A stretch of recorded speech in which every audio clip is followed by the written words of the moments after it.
నమస్తే. నేను మీ కుప్ప పద్మిని. ఇన్నాళ్ళు మీ సపోర్ట్‌ని నాకందిస్తూ, మీ ప్రేమని నాకందిస్తున్న ప్రతి ఒక్కరికి కృతజ్ఞతలు. ఇప్పుడు చూడబోతున్న ఈ వీడియో కూడా ఖచ్చితంగా మీకు ఉపయోగపడుతుంది. లైక్, షేర్ అండ్ సబ్స్క్రైబ్ చేసి మీ ఇష్టాన్ని, అలాగే మీ సపోర్ట్‌ని నాకందించండి. అలాగే ఈ వీడియో పట్ల మీ అభిప్రాయాన్ని కామెంట్ సెక్షన్‌లో కామెంట్ చేసి నాకు తెలియజేయండి. నమస్తే. ఏదో ఈ వాక్యం ఏదో ఉంటుందంట. అసలు నేను అవాక్కయిపోయా. ఏమిటి ఇలా ఉంటుందా? ఇవి చదువుకుంటారా వాళ్ళు? పిల్లలు అసలు చచ్చి బ్రతుకుతుంది తల్లి బిడ్డని కనడానికి. కనిన తర్వాత ఆ బిడ్డ మాంసాన్ని తినిపిస్తావా? ఇది ఏంటి అసలు? ఏంటిది? ఏమిటి ఈ రొచ్చు అనిపించిందండి. దీని గురించి చెప్పండి. ఇది బ్లాక్ మెయిలింగ్. అంటే నేను ఒక విషయం చెప్తాను ఇక్కడ. మనకి దైవం ఉనికి ఆనవాళ్ళు అనేవి కలియుగంలో ప్రత్యక్షంగా లేవు. అంటే మానవాతీత శక్తులు ఉన్నాయా లేవా అనే విషయం మీద ఇప్పటికీ చాలా పరిశోధనలు జరుగుతున్నాయి. సైంటిఫిక్ గా రుజువులు లేవు అంటారు. కానీ దైవం మానవాతీత శక్తులు ఉన్నాయి అని చెప్పడానికి ఒక రుజువు ఏంటంటే ఈ కలియుగంలో కనపడేటువంటి పాషాణ మతాలు. ఎలాగనంటే ఈ పాషాణ మతాలు కలియుగంలో పుడతాయని చెప్పి ఈ పుట్టక ముందే పూర్వమే భాగవతంలో చెప్పారుగా. అంటే వాళ్ళు ఏ అయితే కొన్ని లక్షణాలు చెప్పారో మానవుల ఆయు ప్రమాణాలు తగ్గుతాయి, వాళ్ళ మేధో సామర్థ్యం తగ్గుతుంది, చిన్న చిన్న ప్రలోభాలకు లోనవుతారు, ధర్మం గాడి తప్పుతుంది, అధర్మానికి ఎక్కువ ఆకర్షితులు అవుతారు. ఈ లక్షణాలన్నీ అందులో ఉన్నాయిగా. మీరు ఆ బైబిల్ దేవుడి లక్షణాలు అవన్నీ చూస్తే కలిపురుషుల లక్షణాలు సమానంగా ఉంటాయి. అంటే మనుషుల్లో ఉండేటటువంటి ఆశా భయాలని ఆసరాగా చేసుకుని కొన్ని మత సిద్ధాంతాలు రాశారు. మన దేవుడిని నమ్ముకుంటే మీకు అనంతకాలం పాటు అనంతమైన మేలు చేస్తాడు, తరతరాలకి నేను ఆశీర్వదిస్తాడు, ఈయనకి విధేయుడు అయి ఉండాలి, ఇంక ఈయన తప్ప వేరే దేవుని మొక్కకూడదు. ఇక ఇక్కడ ధర్మం అధర్మం ఉండదు. ఇక నువ్వు ధార్మికంగా జీవించాలి, కొన్ని విలువలతో జీవించాలి, నీ చుట్టూ ఉన్న సమాజంలో నువ్వు ఎలా బ్రతకాలి, ఇవి ఉండవు. నువ్వు ఈ దేవుడిని మొక్కాలి, ఇంకొక దేవతల వైపు నువ్వు తిరగకూడదు. ఇంకా మొత్తం బైబిల్ ప్రస్తావన అంతా ఇదే మొత్తం ఇదే ఉంటుంది. మీరు ఏ పేజీ తీయండి, మీరు బైబిల్లో పుల్లబెట్టి ఓ పేజీ తీయండి, అందులో నిన్ను చంపుతాను అరుకుతాను లేకపోతే ఓల్డ్ టెస్ట్మెంట్ లో. అంటే న్యూ టెస్ట్మెంట్ లో కూడా చాలా వరకు ఉంటాయి. ఎందుకు ఇన్ని సంస్కరణలు చేస్తున్నారు? ఇవన్నీ దాచిపెట్టడానికేనా? ఎవరు ఇప్పుడు బైబిల్లో బోల్డ్ అన్ని సంస్కరణలు, ఇప్పుడు ఒక రకరకాల పుస్తకాల్లోనే రకరకాల మార్పులు వస్తున్నాయి కదా. ఒక గ్రంథంలోనే ఎందువలన ఇన్ని మార్పులు వస్తున్నాయి బైబిల్ కి సంబంధించి? అంటే రకరకాల వెర్షన్స్ ఉన్నాయి.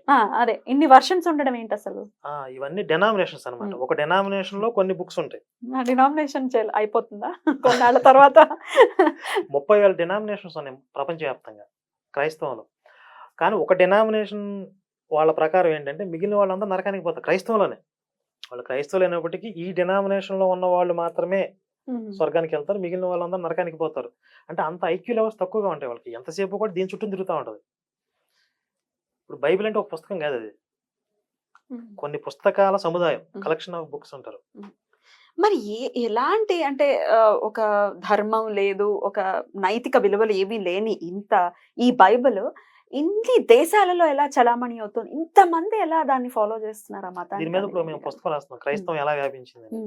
ఫస్ట్ ఇజ్రాయెల్లో స్టార్ట్ అయింది. ఇజ్రాయెల్లో తరిమేశారు.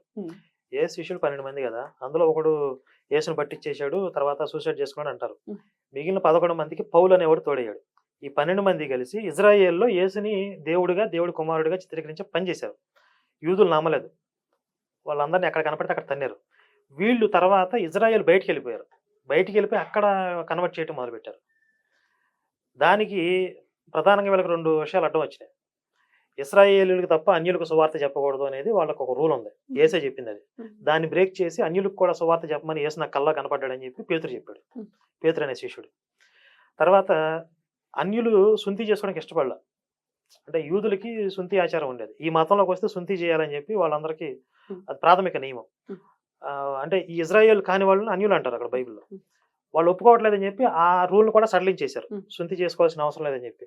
అంటే వేరే వాళ్ళని కన్వర్ట్ చేయడానికి కొన్ని సడలింపులు, మినహాయింపులు చేసుకుని వీళ్ళని వేరే వాళ్ళని ట్రాప్ చేయడం మొదలుపెట్టారు. అక్కడి నుంచి ఎలా స్ప్రెడ్ అయింది అనేది మొత్తం అంతా హింస రక్తపాతం. ఇంతలా ఇన్ని దేశాలలో ఇంత ఫాలోయింగ్ ఉండడానికి గల కారణం ఏంటి అంటే రోమ్ సామ్రాజ్యంలో వీళ్ళు అడుగు పెట్టిన తర్వాత వీళ్ళు స్ప్రెడ్ అవ్వడానికి ఒక 300-400 సంవత్సరాలు పట్టింది. అంత ఈజీగా అవ్వలేదు. ఒక 400-500 సంవత్సరాల పాటు వీళ్ళు ఇది ఒక చైన్ లింక్ సిస్టమ్ అని చెప్పే కదా. ఒకరిని మార్చిన తర్వాత ఇంకొకరిని మార్చాలి. ఈ తరం గతించక ముందే ఆయన వచ్చేస్తాడు, మన తరంలోనే వచ్చేస్తున్నాడు, స్వర్గానికి వెళ్ళిపోతాం, ఇలాంటివి కొన్ని కొన్ని చెప్పి అద్భుతాల పేర్లు చెప్పి, దొంగ సాక్ష్యాల పేర్లు చెప్పి, ఇలా కొంతమంది ట్రాప్ చేస్తూ మెల్లగా ఒక 10-15% వాళ్ళు పెరిగారు. పెరిగిన తర్వాత వీళ్ళు అటాక్స్ మొదలు పెట్టారు. అంటే వేరే దేవాలయాల మీద అటాక్స్ చేయడం కానీ, వేరే మత గ్రంథాలని ద్వేషించడం కానీ, వీళ్ళు ఏంటంటే అప్పటిదాకా అణిగిమణిగి ఉన్నవాళ్ళు ఒక 10-15% చేరుకున్న తర్వాత ఇక ఒరిజినల్ వికృత స్వరూపాలు బయటకు వచ్చినాయి. ఆ తర్వాత అట్లా విశృంఖలంగా మారిన తర్వాత ఈ రాజ్యంలో అతను అధికారం నిలబడాలంటే అతను కాన్స్టాంటినోపుల్ అనే చక్రవర్తి మతం మారాడు. ఆ క్రైస్తవులందరూ సపోర్ట్ అతనికి ఉంటుందని చెప్పి అక్కడి నుంచి ఆ రోమ్ సామ్రాజ్యం ఎప్పుడైతే అధికారికంగా క్రైస్తవాన్ని అధికారిక మతం చేసిందో అక్కడి నుంచి అక్కడ అది బలోపేతం అనేది మొదలుపెట్టింది. అక్కడి నుంచి ఐరోపా, ఆస్ట్రేలియా, అమెరికా మొత్తం ఏ ఖండంలో అడుగు పెట్టినా అక్కడ హింస, రక్తపాతం తప్ప వీళ్ళు చెప్తున్న ప్రేమ, శాంతి ఎక్కడ కనపడదు. మీరు భూతద్దం వేసి వెతకండి. ఆఫ్రికా వెళ్ళండి, 3-4 కోట్ల మందిని చంపేశారు బానిసలను చేసి. వాళ్ళందరికీ గొలుసులు కట్టి లాక్కుపోయారు, కుక్కలను లాక్కెళ్ళేవాళ్ళు. అమెరికాలో పూర్వం ఇప్పుడున్న క్రిస్టియన్స్ కాదు, రెడ్ ఇండియన్స్ అనేవాళ్ళు ఉండేవాళ్ళు. వాళ్ళందరినీ సుమారు 10 కోట్ల మందిని చంపేశారు. ఆస్ట్రేలియా మూలవాసులను చంపారు. ఈ మధ్య పోపు అందరికీ క్షమాపణలు చెప్తూ తిరుగుతున్నాడు.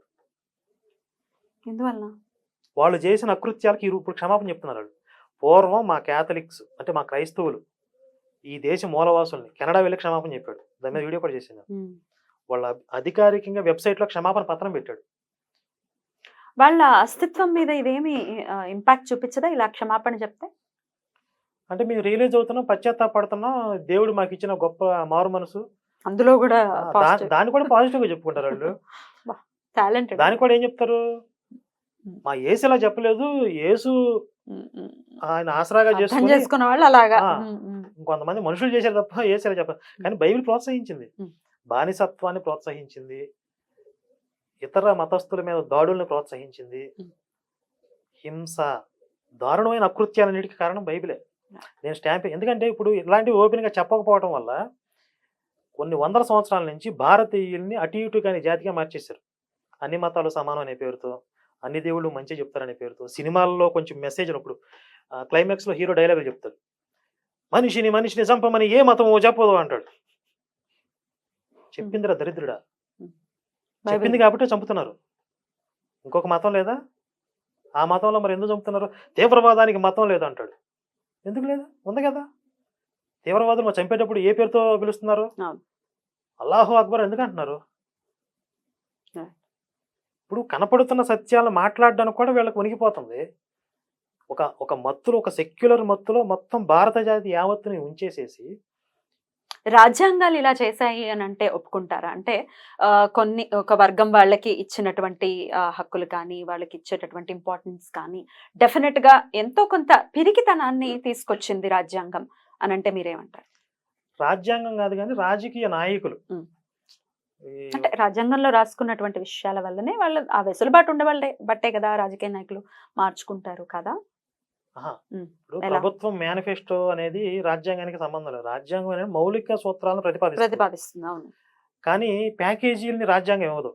వీళ్ళేంటి, రాజకీయ నాయకులు ప్యాకేజీలు ఇస్తారు, పలానా వర్గానికి మేము సంక్షేమం కల్పిస్తాం అంటారు. అలా కల్పించడం రాజ్యాంగం ఏం చెప్పదు. ప్రజా సంక్షేమం గురించి మాట్లాడుతుంది తప్ప ప్రత్యేకం ఒక వర్గం గురించి మాట్లాడదు. రాజకీయ నాయకులు ఏంటి, పలానా వర్గానికి మేము కొమ్ము కాస్తా ఉంటారు, వాళ్ళ ఓటు బ్యాంక్ కోసం. ఇక్కడ మెయిన్ ప్రాబ్లం ఏమవుతుంది, హిందువులందరూ ఒక వర్గంగా లేరు కాబట్టి హిందువుల గురించి, హిందూ ఓటు బ్యాంక్ గురించి ఎవరు మాట్లాడరు. హిందువుల్లో ఇప్పుడు రకరకాల కులాలు ఉంటాయి, కులాల వారీగా ఓటేస్తారు, ప్రాంతాల వారీగా ఓటేస్తారు.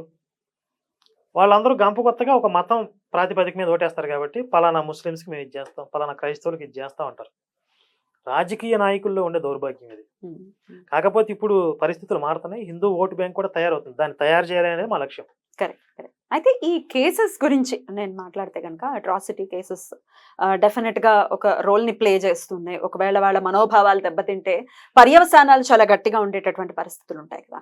దాని రీత్యా కూడా మనం నోరు విప్పకుండా ఎవడి పాపాన్ని వాడైపోతాడు అనేది కూడా ఒకటి ఉంది.